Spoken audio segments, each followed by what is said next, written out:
Hey, what's up guys, it's T-Bone here and welcome back to another episode of playing Legendary Game of Heroes. So the Marvels of Universal event has come to an end, and we're now at the preview stage for the upcoming event. There's a few topics I wanted to cover, including the upcoming cards, as well as a new mechanic that it has introduced, and also the Legend Trials. So what I'm going to do today is I'm actually going to split this into two videos.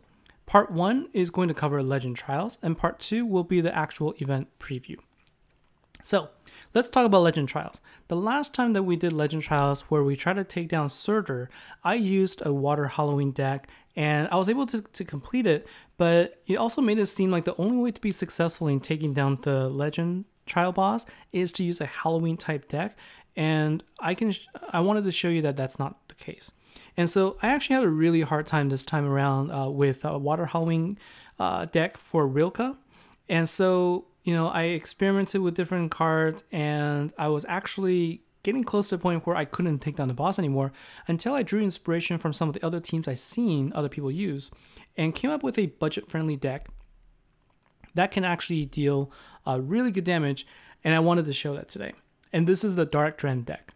So I'm using no ultra rare or I'm not using ultra rare or the Master Collection card here. Instead, I'm using 3 Nighthawks, a Mondo Nighthill, and a card here that you may not be familiar with, Nightblood Surgeon. We're going to talk about each of these, right? So and why it's in this deck. So Nighthawk actually, does a few things. It creates it creates dark gems, and it increases over time with intensity. It has a passive heal, and it also passively increases Dren intensity. So it does everything, okay? And this is the type of build. If you wanted to use this type of deck, intensity is everything. So everywhere you can get more intensity, the better. And so I'm running with 3 Nighthawks. It also guarantees that I never lose my health, all right? And Mondo Nighthill is the one that will deal the nuke damage. It deals 3 attacks if you have 3 or more power gems on the board, and over time, it really adds up a lot. And then Nightblood Surgeon is a card that you can easily farm at 1 star, and what her skill does is it converts dark gems into heart gems, because when you have a gem spawner in your team, like Nighthawk for example, you're going to end up filling up the board with dark gems for 3 turns straight, and every time it happens, you're going to lose 2 seconds off of the clock. And in order to build up intensity, you need to minimize the amount of game clock usage, and so you need to stop the clock as fast as possible, and that's why bringing in a card like the Nightblood Surgeon is very useful. Now, you could bring in a card like Aladdin, but the problem with Aladdin is now you need to figure out a way to match a light gem in order to power up Aladdin, and then wait 3 turns after using it in order to use it again. So it's not efficient, and you end up wasting a lot of time trying to find those matches. I mean, in this particular event, it might be a little easier because Rilka's skill actually will generate light gems, but you don't want to depend on that. So what I'm going to do is I'm going to show you a recorded video of how I played this deck. Now, this was the first time I used it. You can see that we started at 414 billion health for the boss. And you can see I also had a similar setup with Gladia.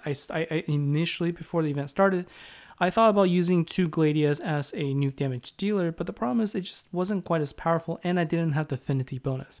So instead, taking a look at some of the other event decks there, I came up with this idea. So trying this out, the first goal is to take down the armor, as we talked about last time. And the benefit, again, of having this, Nightblood Surgeon is that because it's not off affinity, we can, take down 5 armor each time, so that we will be able to take down everything in 10 turns instead of 15 if you had only 4 cards. So that's a big difference. 15 turns versus 10 turns does take a lot of time. And so this is the first opening stage, if you will. So let's skip a little bit. Now, this is a 30-minute video. So let's see what happens in about the 10-minute mark where we're at. So at this point, about 20 seconds of game clock has elapsed. So we were able to, to reduce the amount of time here, 10 minutes for 20 seconds, all right? And intensity level at this point is 1490, and I'm dealing about 416 million each hit with Mondo Nighthill at this point, all right? And so you can see sort of the order of how I'm activating too. So I'm going from left to right.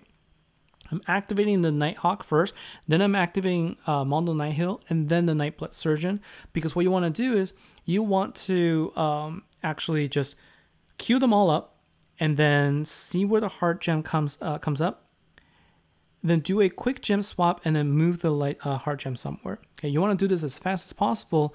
When I got used to this mechanic, I was able to stop the clock with about 0.3 seconds in the game. And so that really helps. So within just a full second, you can do 2-3 turns of hit. And the battle skill queues has really helped here. As you can see what's going on here, you just kind of rinse and repeat.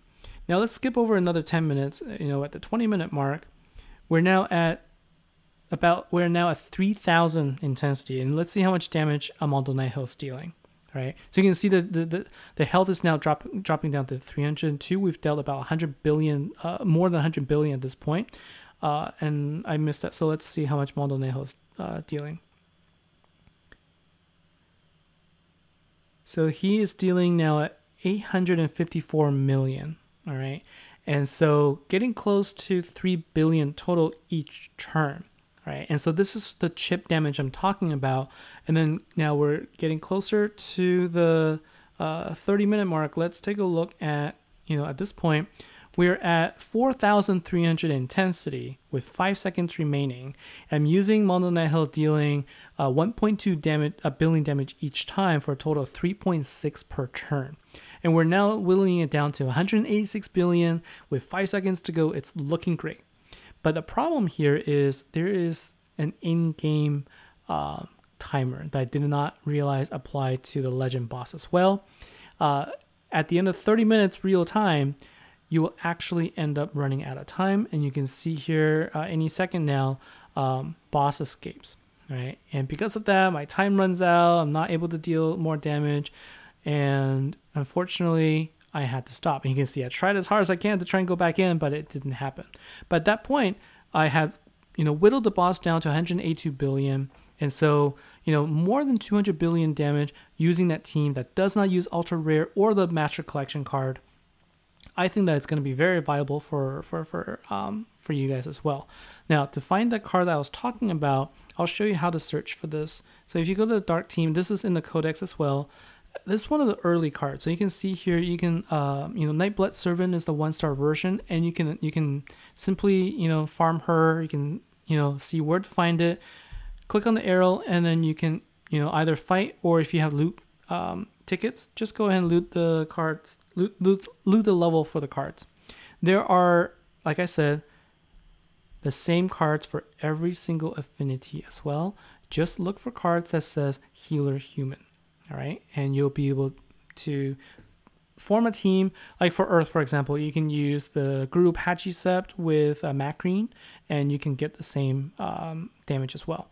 Now, having said all that, if there was the ultra rare in this deck, it would be a much different story where you can actually deal a whole trillion in one attack, because as the intensity level goes up, if you're able to build up intensity the way I did, the ultra rare card will also boost attack percentage of your entire team, including Mondo Nighthill.